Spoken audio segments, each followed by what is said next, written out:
आप लोगों ने लाठी डंडे के जोर पे पूरी रात मुझे आतंकवादी की तरह टॉर्चर किया, ऐसी ऐसी बातें बोल बोल के मेरे को पागल कर दिया कि तेरी अभी तो दोनों बहनों को भी अंदर डालेंगे, तेरे पूरे परिवार को अंदर डालेंगे, फिर तू देखता है कहाँ जाता है, और तेरे को नए नए मुकदमों में डेली डेली डालेंगे।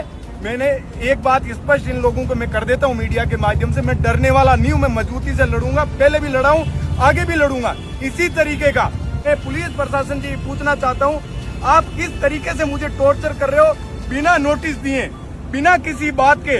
आपने मेरे को 3 साल पुराने मुकदमे के अंदर गिरफ्तार किया, वो कौन सा क्या मुकदमा है मुझे यही नहीं पता मेरे खिलाफ मुकदमा है क्या। आज तक इतिहास में आप लोगों ने कभी मेरे को नोटिस दिया क्या कि तेरे खिलाफ ये मुकदमा है।